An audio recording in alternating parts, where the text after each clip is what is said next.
Keeping safe. Good afternoon. Welcome to English 20. I'll be your host, Alan Friesen. I'm going to teach you some stuff. We're going to talk about the short story Second Encounter by Han Ung-bin. This is a story that was written in North Korea by a North Korean author. It's actually fairly interesting that we're actually able to read this because, as you know, North Korea is a fairly closed country.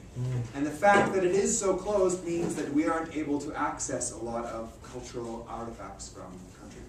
As opposed to South Korea. You can go online, you can buy a South Korean book, you can buy a South Korean movie, no problem. North Korea, it's a little bit more difficult. So the first concept that we need to briefly discuss is Juche. Juche. Juche ideology. This is the current and past ideological stance of the North Korean government. It's a concept that Kim Il-sung came up with early in the days of North Korea. Christopher Hale defines it as North Korea's ideology of autonomy and self-reliance, and it is meant to replace the principle of Sadai-Jui, serving the great, that has characterized Korea's foreign relations throughout much of its history. Juche is based on Marxism-Stalinism. It's the idea that men are powerful, not just men, but people. We have the power. The power lies in the hands of the people, not in the hands of a government, not in the hands of tyrants, not in the hands of people whose social class is higher, but in the hands of people. So at the very beginning of the story, when it talks about Juche year 88, it's talking about the year in which Juche ideology came to be prominent in North Korea. So the year 88 in Korea, North Korea, would be our 1999. Without knowing what this word means, I mean, you could probably guess what it means. And there is a little bit more to Juche ideology that I'm not really going to go into, aside from mentioning that it might not be something that is as common now or as important now in North Korea. I mean, I talked about how Juche ideology is about the power of the man, power of the people, but as we know, North Korea is a nominal dictatorship that's being passed down from generation to generation with Kim Jong-un, the son of Kim Il, who is now in charge of the country. So even though it's nominally a Marxist concept, and in Marxism all men are equal, we see that this is not exactly the case in North Korea. Still an interesting concept to understand. So, what's interesting about this story is that it is first and foremost a piece of propaganda.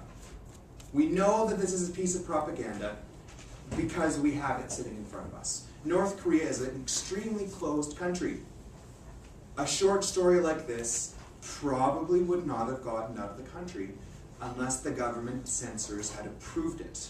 Which means that everything that you got in a story, everything that is in here, was probably approved by some member of the government at some point between when it was written and today, when it was brought into North America and translated. You might think that this means that everything in the story is pro-Korea. What's fascinating about it is that there are little nuggets here and there that show some cracks in the system. And this is the type of person that I am. When I read something, I like to find the cracks in the system. I like to find where the system is breaking down. So we've got a highly controlled government that controls all forms of art in the country. All art is supposed to go to glorify the North Korean government and the state. And here we have this story in front of us. So the story is about the guide and interpreter at the very beginning of the story, and his relationship not just with a foreign reporter who comes into the country, but with a comrade Pak, which is a friend, if we could use the term, of the guide, of the interpreter.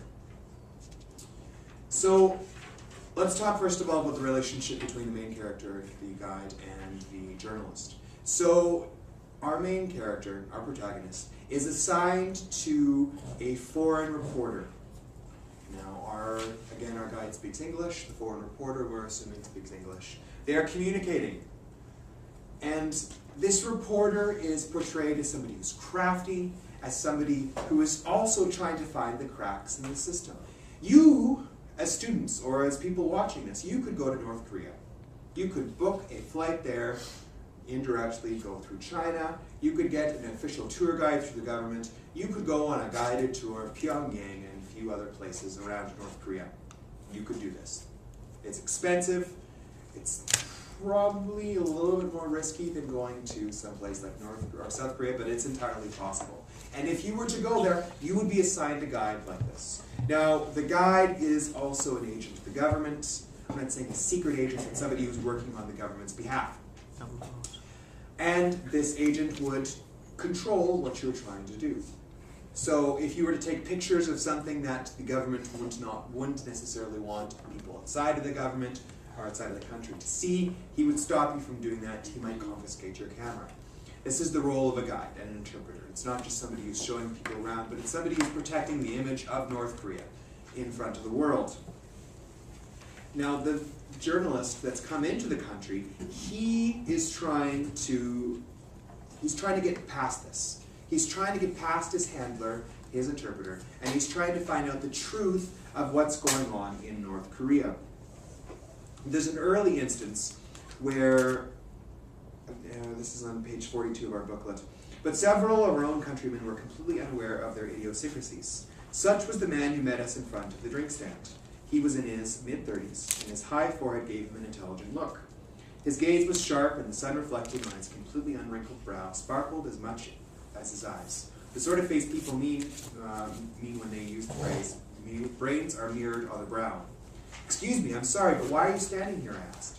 "I'm meeting someone." Suspicion and displeasure appeared on his face simultaneously. "Why?" I first explained who I was. "How does it look if you wait around in front of a drink stand with all these foreign guests? He thinks you're standing here because you don't have any money." "Don't have any money?" He looked back and forth between the foreigner and me, blinking. What a strange person. Why would I be standing around if I didn't have money? So this is an early instance in the story where we're seeing how the author is portraying confusion. Confusion between the foreigner's expectations of what he's seeing in North Korea and between what's actually happening in North Korea. Remember, this is from a North Korean perspective. So you've got this man who's standing around. The foreigner thinks, aha, he must be out of a job, he must be poor. The man, on the other hand, is just waiting to get a drink. There's other instances in the story, specifically when it comes to, sorry, not Comrade Pak, but Comrade Pak's friend. And there's this lovely exchange on page 47. Journalist, I imagine you must have a lot of worries with 4 children. Friend, I can't relax a single day. Journalist, yes, that must be the case. This response raised his spirits, of course. What's your biggest worry? Friend, that my kid will be distracted by toys and won't pay proper attention to their schoolwork. And the one in kindergarten is such a troublemaker that he causes a ruckus every day. Just yesterday, he let tap water run all over the kitchen floor so he could sail paper boats on it. The water ran through the corridor all the way down to the lower floor. It was a huge mess. Things like that are making me grow old before my time. Journalist, momentarily silent. I don't quite follow. This exchange had also been a case of chalk and cheese. Journalist, how much do you earn per month? Friend, I did pretty well this month. I even received a bonus as a prize. Journalist, how much do you make in dollars? Well, let's see. Journalist, let's say $90 or $100. Friend, whatever. Journalist, can 6 people live on that money? Friend, of course. Journalist, I don't follow again. Now, really. Well, let's talk this over. Do you intend to send all your children to school? They can't go anywhere else. Do they get sick sometimes? Yes, certainly. They catch colds. And you still have to eat, don't you? 6 people. Sure. Fine. The journalist rubs his hands together in satisfaction, the preparations for his attack having been laid. But how can you do all that on your income? Why do you think I wouldn't be able to? First, you have to pay rent, right? My income is quite high, but more than half goes to housing costs. More than half? Surprised. Then I guess he doesn't earn more than $21 a month. Looking at me as he said this, of course. No, it's much more than that. At any rate, if more than half of your income is for rent, it wouldn't seem to be more. We pay about 10 won a month. So there's these instances throughout the story where the foreigner is trying to determine or trying to figure out, trying to get somebody to say that North Korea is a terrible place. And throughout the story, you have all of these characters who, on the contrary, are saying, no, it's fine. You know, we don't pay a lot for rent, but that's because the state provides it for us. The same thing with the person standing around. I'm not standing around. I don't have why would I have time to stand around if I didn't have any money? I have time to stand around because my needs are fun. So on the surface, the world of North Korea that's portrayed by this story is fairly nice. It's unexpected that anybody with any understanding of North Korea, where it is today, would come to the story and say, wow, this portrays an accurate portrayal of North Korea. Because we know for a fact that what's happening in this story, it is based on propaganda.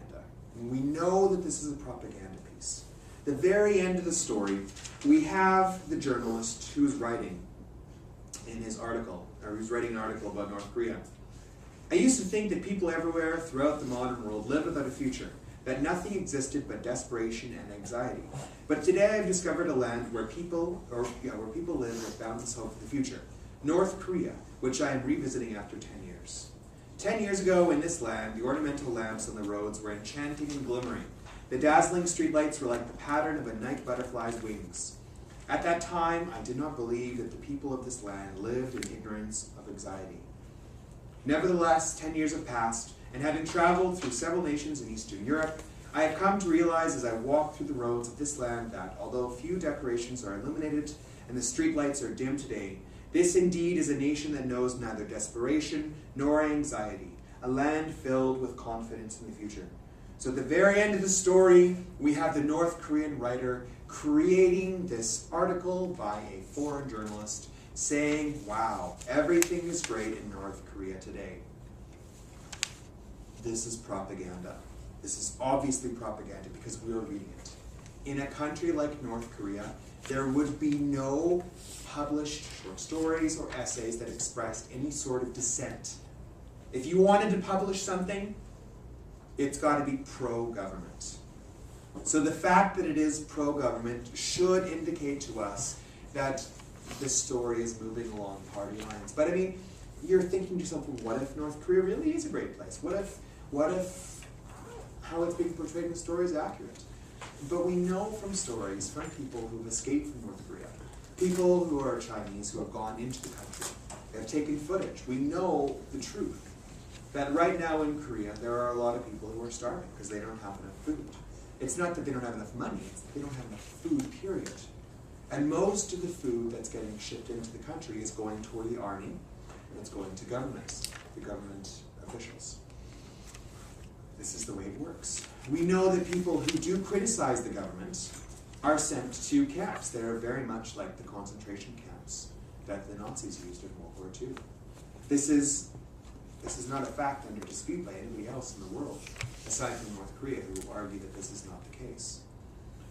A few years ago, North Korea was put on the list of the axis of evil, along with Iran, Iraq, and North Korea. Oh, I'm right about that. These three countries were labeled as the enemies of the United States. And not that any country that's labeled as an enemy by the United States is a bad place necessarily, but this should show you how serious America is taking the threat of North Korea, about how North Korea in the past has threatened to use nuclear weapons, about how they have declared themselves to be at war against the imperialistic state of America. So we know that what's happening in this story is probably not reflective of reality. It's possible that a journalist went there. It's possible that this journalist saw Pyongyang. It's possible that the journalist came back and wrote a positive article about North Korea. I mean, the events in the story are plausible. But certainly what we see in the story does not reflect the reality of the everyday North Korean citizen. But I told you I wanted to look at some of the cracks in the system here. And I want to talk about